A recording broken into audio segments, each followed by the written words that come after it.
It's been a week of commemoration, both in Palestine and around the world. And of course, last night, the Palestinians in Isaiah broke through the apartheid wall to get access to Jerusalem. What that shows is that the Palestinians haven't forgotten, they haven't forgiven, and that their supporters around the world haven't forgotten, and we will not forgive until Palestine is free. We've been hearing some absolutely heartbreaking stories this week. People who were separated when 1948 happened. People who had relatives shot dead for no reason apart from the fact that they were not Jewish. That was the test. An absolutely obnoxious test that anyone who wasn't Jewish, who wouldn't move out of their villages and their cities, would be threatened with death. People mustn't forget this, because those Israeli leaders in nice smart suits had forefathers who were the criminals who killed these people. We know who they are. We will not rest until they are brought to justice. There is no doubt that the Palestinian refugees around the world have not forgotten what happened to them in 1948. They haven't forgotten what happened in 1967, because that was yet another wave of dispossession.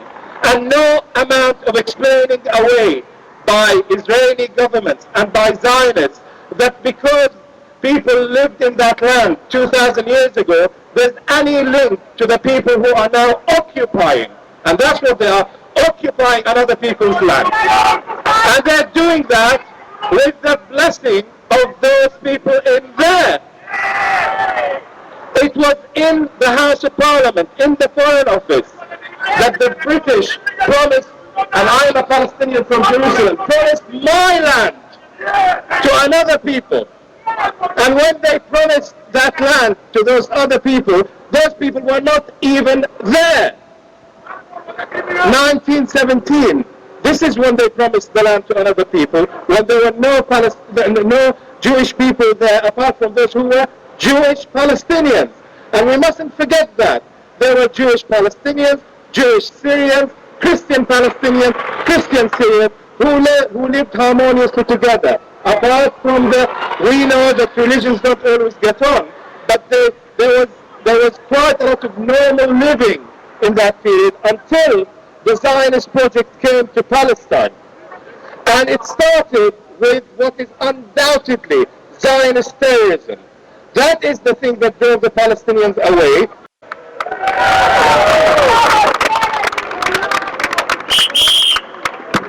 Thank you very much, and thank you all for coming along today. This really is a very sad occasion. To think back, before I was born and many people here were born, Nakba, when hundreds of thousands of people were driven from their homes, and their descendants now live in refugee camps in Jordan, Lebanon, Syria, all over the Middle East, the diaspora all over the world, refugee camps in Gaza, or people that have made their homes in the West Bank because their villages have been destroyed. A few weeks ago I was at the memorial for Deir Yassin remembered, the massacre of Deir Yassin and the obliteration of that population and that village. And then to meet people in the refugee camps, many of whom have lived their whole lives there. Their parents have lived their whole lives there as their grandparents came from the village. And I remember, like yesterday, talking to an old gentleman in Sabra camp in Bethlehem, and I asked him what his village in Palestine had been like.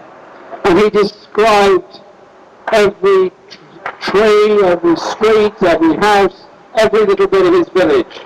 And I said, what's next? And he said to me with absolute confidence, we are going home. And it was it's that spirit of the Palestinian people that cannot be broken and cannot be defeated. In the words of a great Irishman, one state that oppresses another cannot itself ever be free.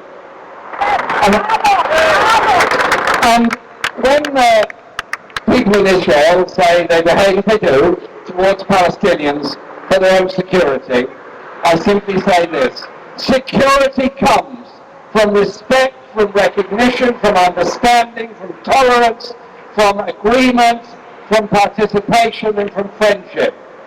Respect doesn't come from drones, from aerial bombardment, from warships in the sea, and taking people's lands and homes.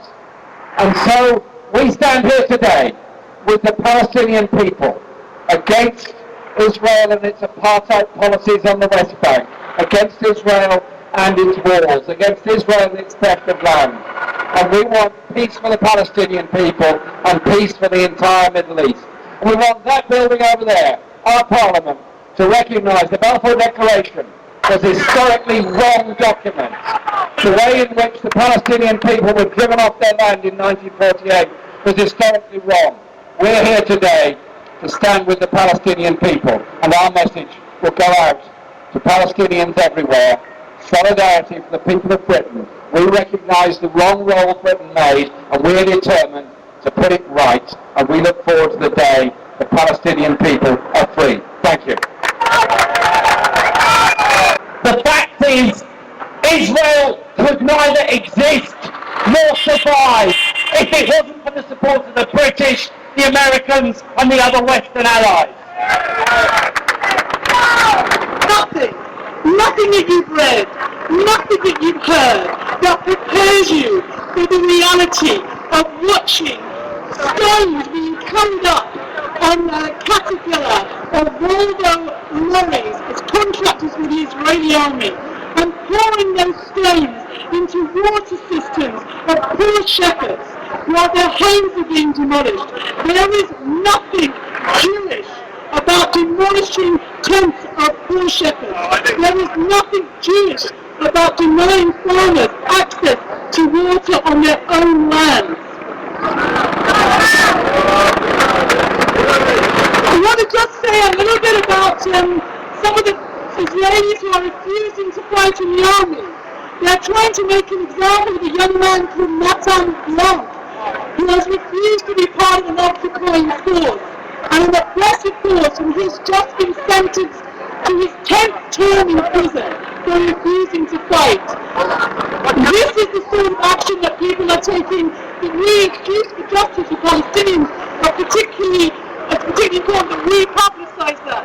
They do not speak for us. Just as a British woman, I was here demonstrating against the Iraq War and saying this is not being done in my name. This oppression, this occupation, this appalling lack of human rights for the Palestinian people is not being done in my name, in the name of all Jews. It is not being done in my name. As was very clear on my recent trip with other comrades in Palestine, the Nakba, as other speakers have said, is ever present for the Palestinians, and it must be ever present in our minds as we take up the cause of justice for the Palestinian people and freedom for the Palestinian people. The Nakba is there in every refugee camp.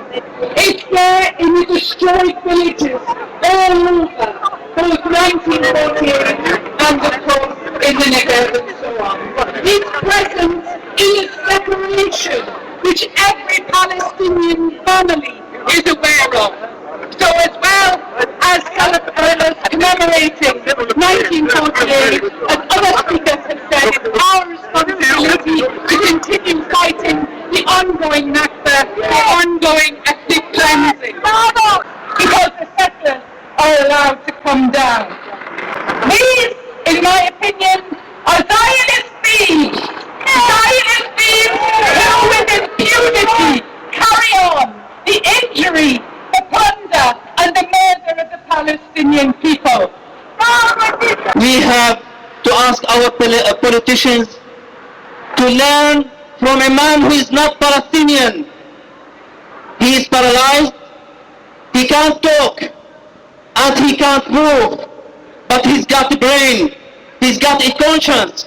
He refused to share a platform with Shimon Peres and Tony Blair because they've seen the truth and they've seen that Palestine is an issue of dignity, if an issue of justice. He refused to share the platform with them. So our many thanks and regards and appreciation to Stephen Hawking. Hi,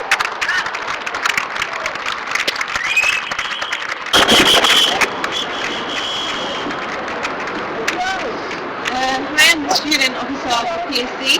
I just want to echo what everyone's been saying, that every day is Nakba for Palestine.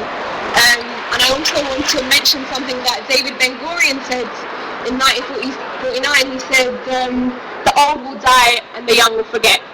And I think today it's proof that though the old may die, they won't die without remembering, and the young will definitely never forget, and we are proof of that.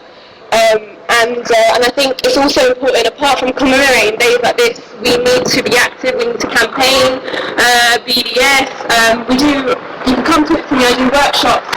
Over 11 million Palestinians worldwide, 2/3 of them, they were displaced. And over